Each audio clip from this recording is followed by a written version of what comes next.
debate promovido, uma série de debates promovidos pela Comissão Europeia, que tem como foco digitalização, o motor do crescimento do negócio turístico. Esta é a segunda sessão. Lembro que decorreu uma de manhã, cujo foco era a forma como as empresas podem aceder melhor a fundos europeus para se prepararem para este desafio da digitalização. Esta segunda sessão já tem como tema a forma como as soluções digitais podem ajudar as PME, as pequenas e médias empresas de turismo, a encontrar novas oportunidades. Tenho aqui um grupo de oradores que são especialistas nestas matérias e eu passo a apresentar.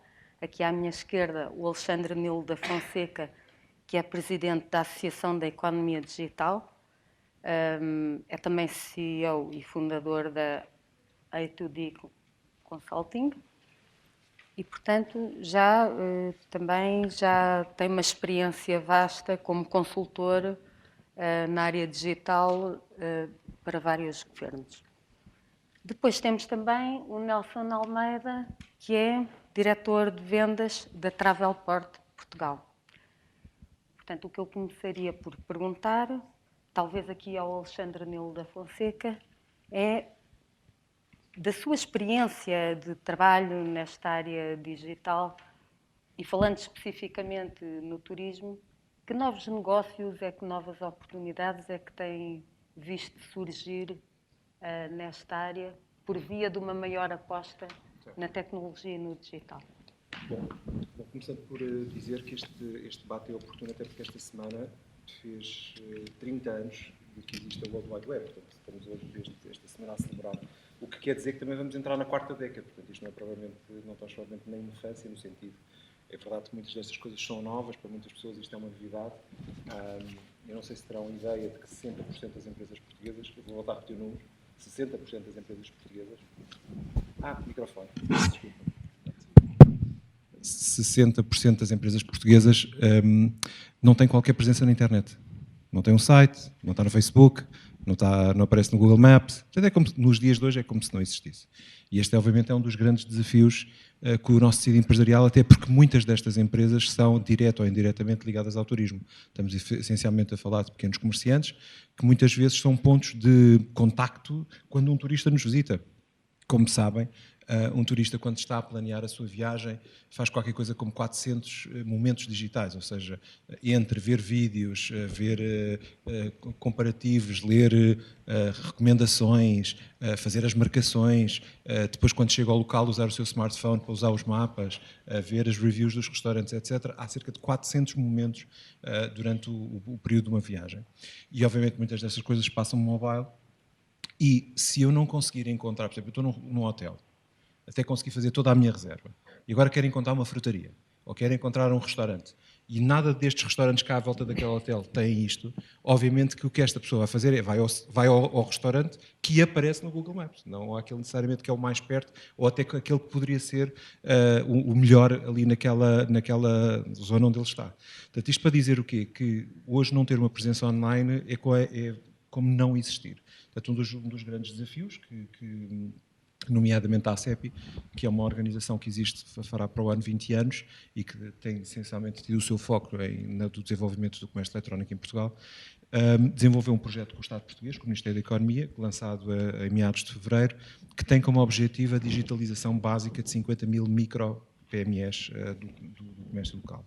Estas empresas não são necessariamente empresas no sentido mais estrito de unidades de turismo, no sentido de não estamos a falar de camas, mas estamos a falar de muitas empresas que no limite serão fundamentais para aumentar e melhorar a experiência que um turista tem quando nos vem visitar. E já agora, qual é o foco principal desse trabalho junto das 50 mil PMEs? Nós estamos neste momento a fazer um roadshow em 150 cidades, portanto já fizemos 4, portanto só nos falta 146. Temos um bom trabalho agora para os próximos 18 meses. O que nós fazemos é uma sessão de formação de cerca de 3 horas, em que obviamente fazemos um enquadramento inicial para explicar porque é que estas empresas devem estar online, mas essencialmente percorremos um bocadinho as necessidades do que é o marketing digital, do que são as redes sociais e porque é que elas são tão importantes enquanto estratégia de comunicação e divulgação destas empresas. Oferecemos-lhe um voucher, que inclui durante um ano um domínio.pt, as contas de e-mail, o alojamento e a ferramenta para desenvolvimento do site. Damos-lhe acesso a uma academia digital, portanto, em que eles têm cerca de 8 cursos em formato vídeo, onde podem, obviamente, aprender e a melhorar a sua presença online, e fizemos um protocolo com cerca de 100 associações, setoriais, regionais, locais, especialmente focadas no contacto direto com estas associações, com estes comerciantes. O nosso objetivo é, por exemplo, quando agora estivemos em Santa Maria da Feira, a semana passada, foi garantir que os comerciantes da região eram chamados, eram envolvidos e que, de alguma forma, depois fica lá qualquer coisa. Nós formámos nas associações consultores digitais, portanto, eles passaram por uma formação dada por nós, em que eles... obviamente, pensem sempre, isto é tudo muito básico, estamos a falar em empresas que não têm sequer hoje uma presença, mas isto passa por, utilizando o conceito do Business Model Canvas, é fazer um breve assessment do tipo de negócio desta empresa e perceber qual é que é a melhor solução, se é um conceito mais B2B, mais B2C, se deve ter ou não uma página, por exemplo, nas redes sociais, se tendo nas redes sociais, que redes sociais é que esta empresa deve estar, se tem uma estratégia de internacionalização ou não. Portanto, damos algum apoio e criamos obviamente esta rede capilar para que um comerciante não tenha que necessariamente vir falar com uma associação que está baseada em Lisboa, mas acima de tudo tenha um contacto local. Isto quer dizer que, por exemplo, um cabeleireiro pode fazer com a Associação dos Cabeleireiros, mas, por exemplo, os comerciantes do Alto Minho falará numa associação que está no Alto Minho e não necessariamente no Algarve. Portanto, este é um primeiro ponto de partida que temos de ter consciência, que é a base de tudo isto, que é termos de ter a capacidade que todo o tecido empresarial fez isto. Mas no turismo não tem sido um bocadinho diferente? O turismo, pelo próprio crescimento que este mercado tem tido, eu diria que a generalidade da oferta hoteleira está bem servida. Eu diria que em termos de transportes, hoje é possível, aliás, os portugueses, por exemplo, uma das coisas que mais utilizam online é tudo o que tem a ver com bilhetes e transporte, portanto, obviamente aviões, comboios, plataformas de transporte tipo Uber. Um dos segmentos, por exemplo, que tem crescido muito tem a ver, por exemplo, com a alimentação, portanto, os Gloves, os Uber Eats, por aí fora. Portanto, tudo isso está muito sofisticado e em Portugal existem qualquer coisa como 3 milhões de portugueses que fazem compras através da internet. Mas o grande potencial aqui é nós atrairmos os que estão lá fora. Metade da população do mundo, aliás, um pouco mais de metade, já está online. Destes, 1,4 mil milhões já fazem compras através da internet. Mas mesmo que nós não consideremos as compras, só na perspectiva do ver, do dar a conhecer, nós hoje temos, de facto, metade do mundo já está online. E principalmente nas sociedades mais desenvolvidas. Em mercados, obviamente, na Europa e nos Estados Unidos, com taxas de penetração da internet muitas vezes acima dos 85%, 90%. Na China, esse número é bastante mais baixo, rondará os 48%. Mas ainda assim temos que sempre considerar que é, de facto, uma montra fundamental. Agora, o que me parece aqui é que cada agente empresarial aqui em Portugal tem que pensar como é que estende essa experiência quando alguém nos visita. Vou-vos dar um caso pessoal. Eu estive há uns tempos em Cracóvia e fomos recebidos pelo Presidente da Câmara, que nos entregou umas caixas com os caramelos. Os caramelos, devo dizer que eram fantásticos, e a própria embalagem lá dentro tinha o website desta empresa. Obviamente eu fui ver, tive curiosidade, e por acaso a fábrica / loja dos caramelos era lá no centro de Cracóvia. Portanto, fui lá, desloquei-me, tive uma experiência até simpática, pude ir ver como é que se fazia os caramelos, o senhor vendeu-me, entretanto, umas caixinhas para eu trazer para Portugal, mas disse-me, olha, mas não se preocupe, quando quiser mais, nós entregamos em Portugal, pode comprar online no nosso site. Portanto, reparem que a experiência física e a experiência digital interligou-se, e a extensão, e houve aqui uma extensão da experiência física que eu tive, que é visitar a loja, estar lá fisicamente, ela foi estendida e eu hoje posso comprar os caramelos desta empresa. Portanto, isto é um exemplo de como é que não se esgota, as coisas não se esgotam no simples facto de fiquei a saber que esta empresa existe e acabou aqui a experiência. E isso é muito válido para muitas coisas que acontecem em Portugal. Isto é um ponto de partida para a nossa conversa, mas este é de alguma forma o panorama do que é que se passa em Portugal. O setor do turismo, por definição, é um setor muito sofisticado. Hoje, para terem uma ideia, a média das empresas investe qualquer coisa como 15% a 20% do seu budget de marketing em digital, mas no turismo esse valor sobe rapidamente para 75% a 80% do budget. Portanto, é um setor que percebeu já há muito as necessidades de estar online, de saber e entender o que é fazer campanhas de Google de Google AdWords, saber se está nas redes sociais, por aí fora. Mas ainda assim, segundo um recente diagnóstico da Associação de Hotelaria de Portugal, há 40% de hotéis portugueses onde não é possível fazer reservas online. Isto, pronto, Fazer diretamente. Diretamente Certo. as reservas. Um número ainda menor, onde não é possível pagar Certo. as reservas. Isto, naturalmente, devido aos O custos. que não quer dizer que esses mesmos, essa oferta hoteleira não esteja depois disponível, seja no Booking, nas plataformas internacionais. Exatamente. Portanto, Portanto, de que grau... nos agregadores são, em certa medida, uma forma destas Claro. empresas estar na internet. Repare, eu até podia não vender, não ter uma loja online, mas posso estar, por exemplo, na Amazon e vender, ou na Alibaba e vender. Os portugueses, o ano passado, para ter uma ideia, o país onde fizeram mais compras online foi na China. Ou seja, plataformas chinesas, neste caso no AliExpress. Portanto, é importante entender que a oferta dos agregadores, para muita da oferta hoteleira, é uma primeira experiência para o digital. É uma forma de não ter que estar a investir num sistema de reservas, é uma forma de não ter que estar a investir num sistema de pagamentos, é uma forma de poder fazer uma primeira experiência online, vamos lhe chamar assim, sem necessariamente ter que ter os investimentos iniciais. Obviamente, todos nós sabemos que o não ter essa experiência digital, o não contactar, pode ser potencialmente perder fidelização, perder relacionamento e poder a hipótese de alguma vez voltar a tentar influenciar este consumidor. Um consumidor que compra no Booking é um cliente do Booking, não é um cliente dos hotéis. E é muito importante nós percebermos que essa dinâmica é a mesma dinâmica que acontece um cliente da Amazon, não é um cliente dos produtos que se vendem na Amazon. Portanto, a dinâmica das plataformas agregadoras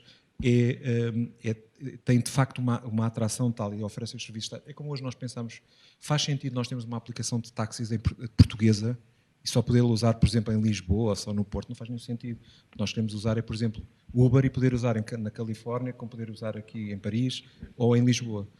Portanto, o mundo é cada vez mais global, as plataformas também são mais globais, o dinheiro que as empresas investem nas plataformas é muito elevado, ou seja, é muito difícil competir com o investimento que se faz nestas plataformas e, portanto, não é fácil, é um dos grandes desafios. Eu ontem tive uma conferência no Porto precisamente sobre o tema das plataformas e dizia exatamente isto, tecnologicamente é muito difícil bater estas plataformas. E se calhar às vezes temos que pensar ser simultaneamente amigos e inimigos ao mesmo tempo. Vai ter que haver momentos em que se calhar experimentamos as duas coisas, vamos fazendo coisas em plataformas, ao mesmo tempo começamos a desenvolver a nossa oferta à medida que vamos ficando mais experientes e se calhar então um dia mais tarde. Estamos a falar dos pequenos, porque obviamente todos os grandes já fizeram este trajeto.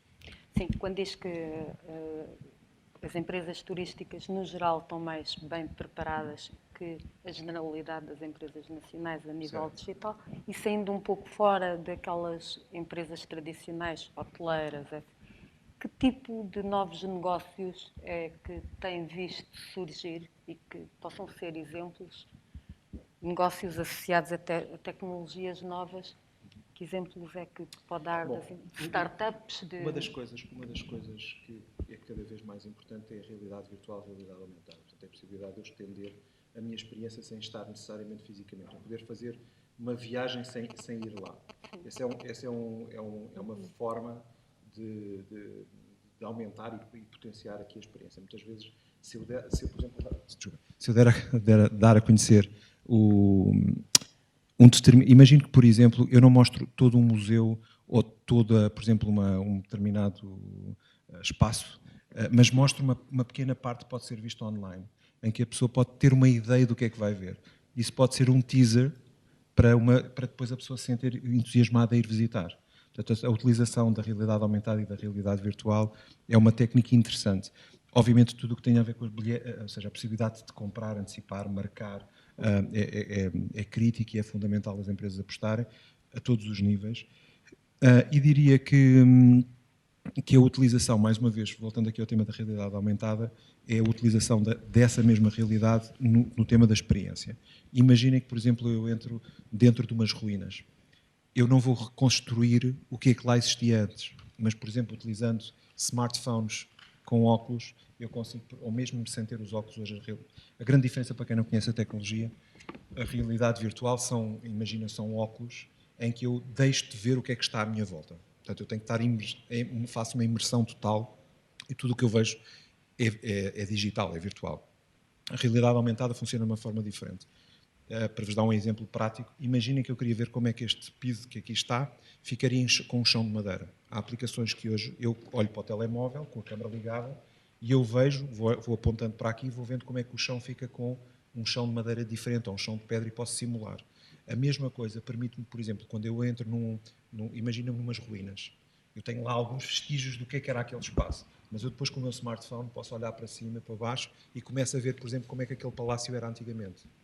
Portanto, eu no fundo consigo aumentar, e por isso é que se chama realidade aumentada, eu consigo aumentar a experiência. Portanto, a tecnologia aliada à imagem, como extensão de uma experiência, por exemplo, já existem hoje coisas, quando eu visito um jardim zoológico, poder ver, aponto para os animais e vejo automaticamente toda a informação sobre aquele animal. Portanto, é este género de experiência que é muito interessante que o digital permite. E depois são coisas que há hoje um bocadinho mais básicas que têm a ver com todo o setor da restauração. Enfim, não é tanto, aqui não é tanto a tecnologia em si, não há nada muito extraordinário, mas é de facto esta capacidade que nós temos hoje de poder recomendar, poder ver sugestões, poder agregar a oferta, e isso é fundamental. E acima de tudo, o mais importante é isto. Ou seja, tudo o que fizerem hoje tem que ser adaptado para o mobile. Eu há bocado falei-vos em 400 momentos digitais. 87% desses momentos digitais são em smartphones. Portanto, se toda a vossa experiência é em desktop, não tem rigorosamente interesse nenhum. E, portanto, há aqui hoje, estas são algumas das realidades que são interessantes explorar em termos de tecnologia. Falando agora com o Nelson Almeida, que representa um grande distribuidor de viagens, né? Pronto. Esta é uma realidade conhecida, portanto, ou seja, a abrangência que a vossa empresa tem, que é um pouco invisível do lado do consumidor e do lado do mercado. No fundo, explicar um pouco o que é a Travelport. Muito bem, eu se calhar começaria por aí, Conceição. De facto, enfim, o Alexandre tocou aqui em alguns pontos muito interessantes e que nós partilhamos inteiramente.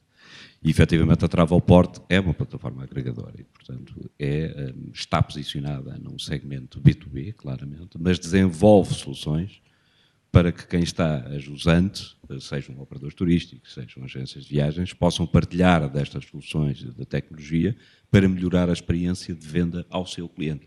E hoje a venda não se faz apenas offline numa agência tradicional e, portanto, passa muito pelo online, pelo digital, pelas redes sociais. Há muito pequena gente em Portugal, e acho que o Alexandre aqui deu um indicador, enfim, que ele conhece com certeza melhor do que eu, que de facto no setor do turismo as pessoas já acordaram há mais tempo, e se calhar há outros setores económicos que não despertaram ainda para esta realidade.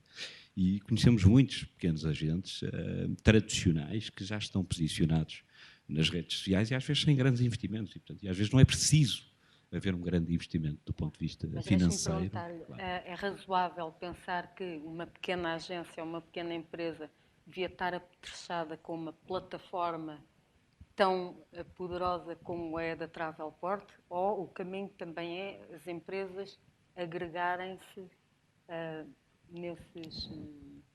nessas plataformas? Bom, isso é um bocadinho também o nosso papel, não é? É esse que queremos, nós queremos que seja o nosso papel e, portanto, estamos há 40 anos a fazer distribuição de conteúdos e para explicar a alguém que possa não saber aquilo que nós fazemos, a Travelport é uma plataforma de comércio eletrónico, de distribuição de conteúdos e de oferta turística e, portanto, temos a montante os fornecedores que querem escoar o seu produto e as suas ofertas e nós estamos no meio e fazemos-lo, através da nossa plataforma, fazer chegar esse conteúdo às agências de viagens e operadores turísticos.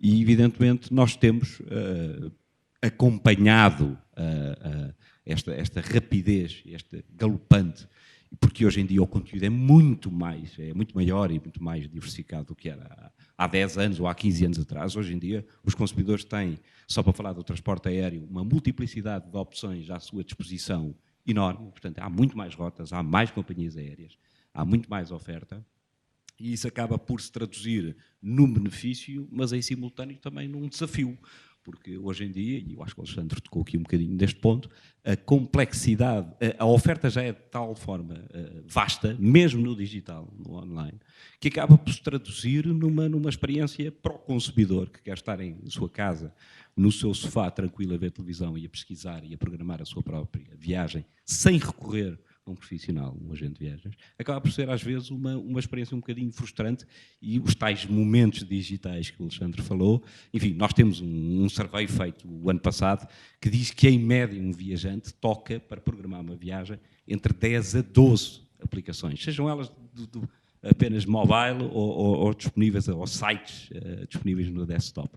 O que nos leva a um ponto crucial. Portanto, este é um papel de uma empresa como a Travelport, encontrar as soluções e arranjar formas de agregar esta fragmentação, este conteúdo que está fragmentado, e trazê-lo para dentro, o mais possível para dentro de um único ponto de pesquisa, para melhorar a experiência de pesquisa e de compra do consumidor.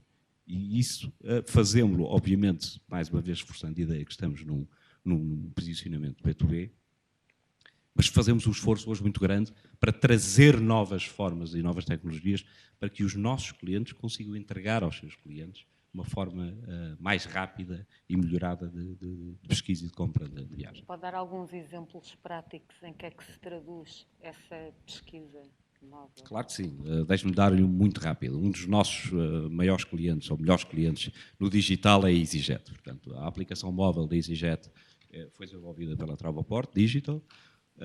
E recentemente começámos a perceber, e o Alexandre deve ter estes números melhor que eu, mas hoje em dia o consumidor não faz, a parte das viagens faz parte da partilha, ou seja, ele tem uma necessidade incrível de partilhar nas redes sociais as viagens que vai fazer, ou as que fez, ou então durante a viagem há esta necessidade. Estima-se que cerca de 70% de todos os conteúdos que são carregados no Instagram estejam de alguma forma relacionados com viagens. O que é que isto nos fez pensar? Juntamente com a EasyJet, através da aplicação que nós temos desenvolvido para eles, hoje o consumidor consegue, através da aplicação da EasyJet, fazer o carregamento de uma fotografia de Paris, da Torre Eiffel, e a aplicação, de forma imediata, vai começar a fazer sugestões de viagens para Paris. Para lhe dar aqui um exemplo prático disto. Outro exemplo que lhe posso dar, enfim, outra proof of concept que nós estamos a estudar com a IBM e que tem relacionado com isto, principalmente na área de negócios, mas também no lazer, existe uma comunicação constante, quer seja por e-mail, quer seja na utilização do calendário, da organização de viagens que nós vamos fazer. Da organização. Há uma troca de e-mails entre pessoas, há um conjunto de agendas de marcação que são feitas no calendário do Outlook, porque não aproveitar isto para irmos ao encontro daquilo e do ponto onde o consumidor está a falar de viagens e, de forma automática, conseguir ter a capacidade de proporcionar, se tu vais marcar uma viagem no calendário para daqui a 2 meses, então eu vou-te já começar a oferecer. E, portanto, fizemos aqui um proof of concept que estamos a estudar com a IBM e que permite, basicamente, através da passagem do e-mail e da calendarização de qualquer ponto-chave, de qualquer TAC que esteja relacionado com viagens, poder ser a própria aplicação a oferecer um conjunto de sugestões de programação para essa viagem. Muito bem, portanto, quando estamos a assistir na área tecnológica e de novas possibilidades no mundo do turismo, que é feito dessas novas possibilidades e de experiências, por exemplo, a realidade dos hotéis usarem criptomoedas já é expressiva? Ou é uma realidade para a qual as empresas se devem preparar? Agências de viagens, hotéis? Eu penso que é um conceito que está aí. Eu não sei se irá vingar, não tenho um conhecimento profundo da área financeira para lhe dizer isso. Agora, há cryptocurrencies que estão a ser estudadas por bancos, não só por hotéis, e, portanto, na área financeira, com certeza, está a ser avaliada essa questão. E eu acredito que venha, mais tarde ou mais cedo, a integrar uma economia e, portanto, será necessariamente também utilizada no turismo, e eu acho que tem todas as vantagens. Porque se olhar para um conjunto de uma nova geração de viajantes e se lhe perguntar amanhã, se tu tiveres que dar os teus dados biométricos e haver um scanning biométrico para ler a tua retina e com isso evitar estares numa fila de passaportes, tu queres, e a grande maioria dos jovens consumidores de viagens vão dizer imediatamente que sim. E, portanto, nós temos que abrir um bocadinho os horizontes e estarmos posicionados naquilo que são os novos desejos do consumidor novo de viagens. Alexandre, quero deixar aqui alguns conselhos práticos às empresas de turismo, pequenas ou médias, para acompanhar esta vaga toda que está a surgir.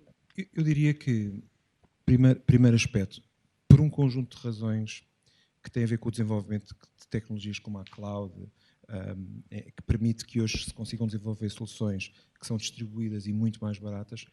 Hoje, ter acesso ao desenvolvimento de aplicações, desenvolvimento de sites, é muito mais barato do que era há 10 anos. E, portanto, hoje é muito mais fácil, muito mais barato e, acima de tudo, muito mais rápido poder ter acesso à tecnologia de uma forma completamente diferente do que era antigamente. Esse é matar o bicho-papão.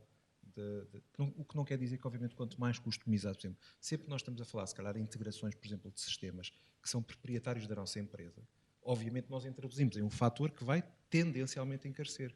Quando nós estamos a falar em integrações com outros sistemas que já existem, isso tenderá a ser mais fácil e mais barato porque alguém já os desenvolveu. Portanto, ou seja, é muito importante. Nós vamos caminhar cada vez mais para um mundo, cada vez com soluções mais plug-in, mais fácil de implementar, etc.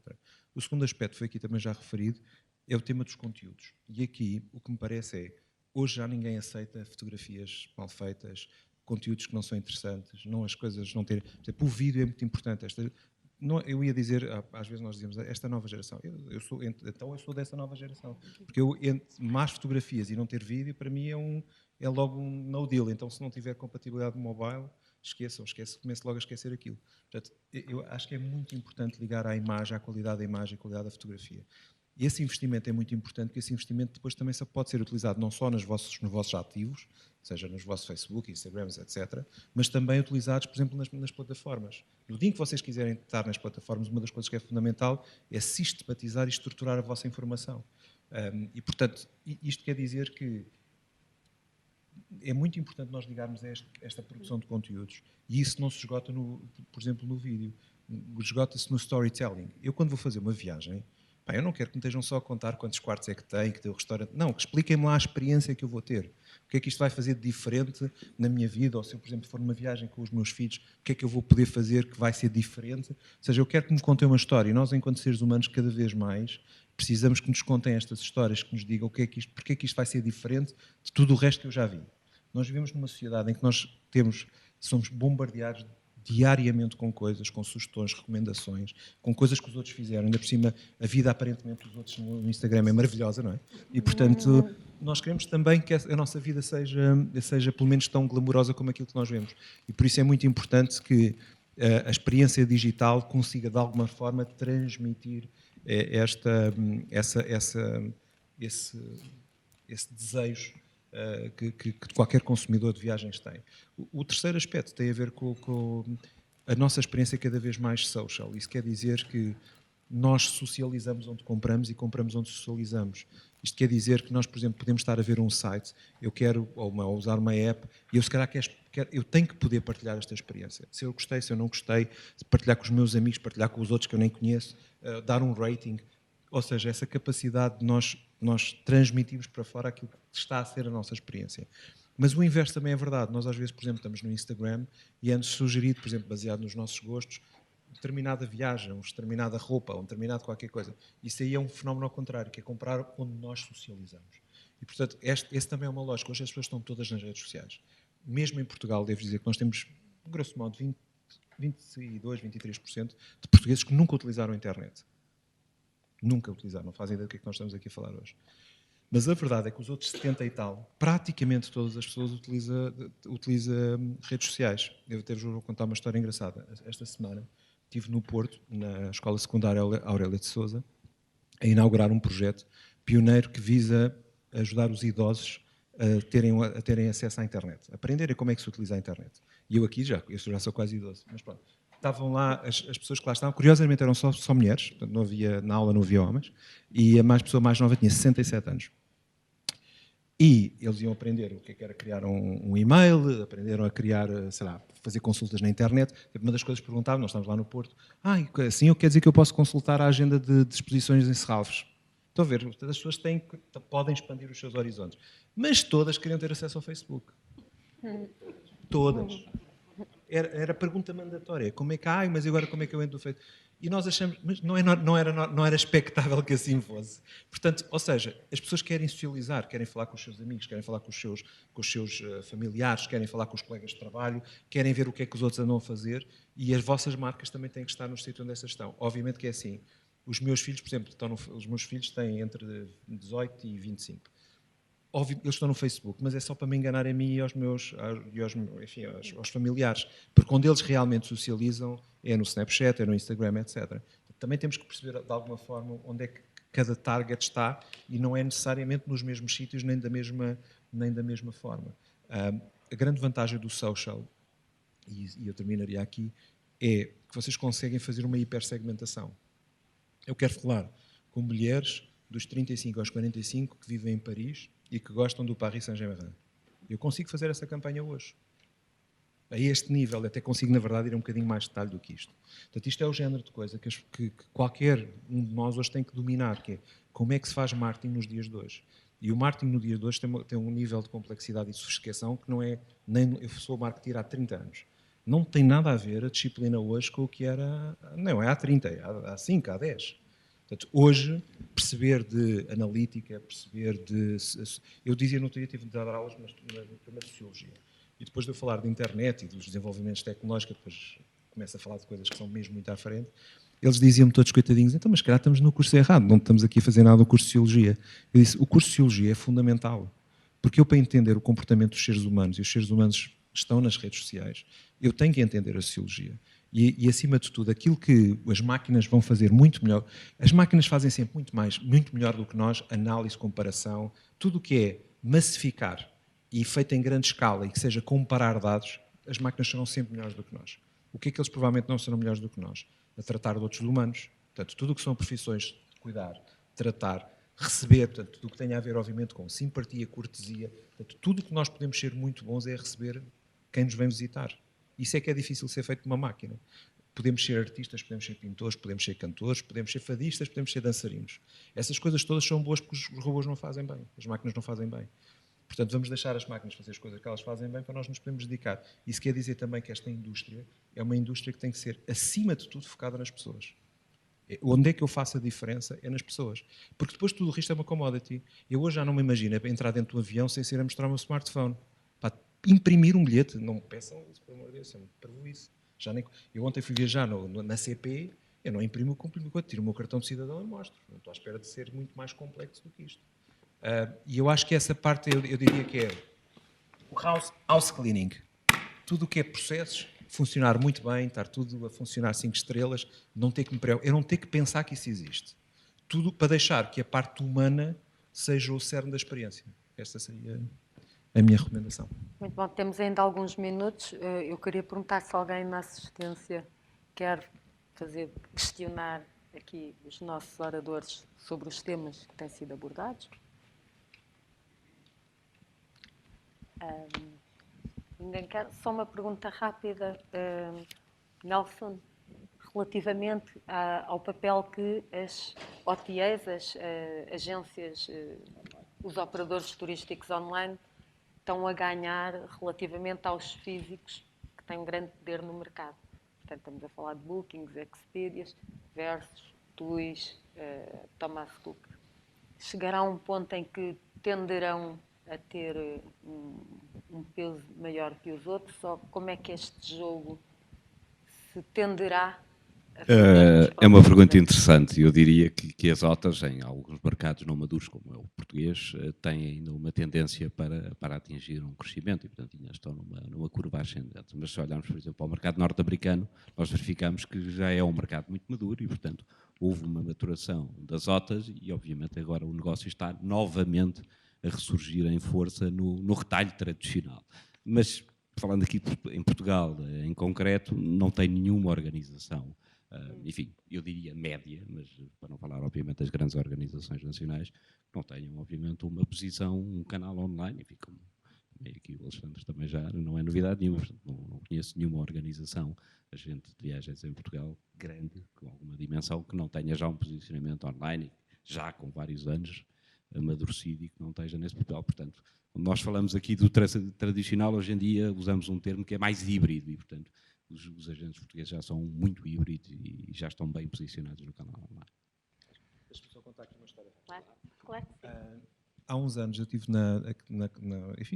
no congresso anual deste setor, em 96, 97, e o feeling todo da plateia e das pessoas era: epá, isto agora vamos vender tudo direto através da internet, vai ser fantástico, vamos fazer o bypass às agências de viagem. E este era o sentimento geral, é que a internet ia ser uma coisa altamente poderosa que ia permitir, no fundo, os operadores pouparem, se calhar, 25%, 30% que estavam a dar às agências e reterem essa margem para o seu negócio. E tive neste congresso há para aí 3 ou 4 anos.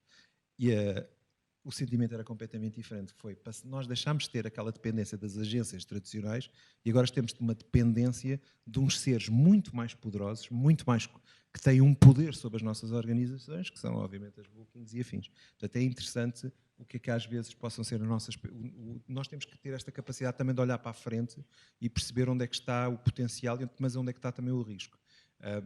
Nenhum taxista, nenhum português, teria a capacidade há 3 ou 4 anos de imaginar que o seu principal concorrente é uma empresa de São Francisco.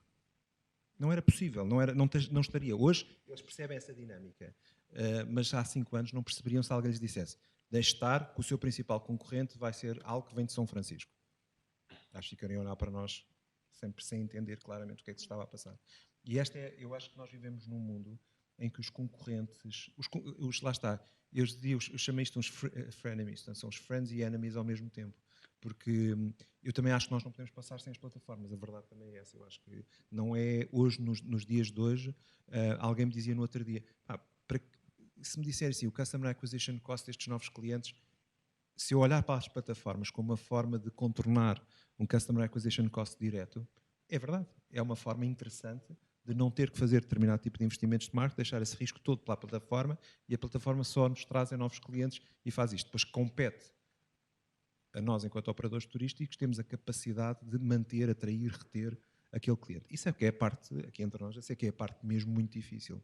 Porque para quem já está muito habituado a comprar na plataforma, eu sou cliente da plataforma, não sou cliente nem daquele hotel, nem daquela cadeia. Eu, quando compro na plataforma, eu sou cliente da plataforma.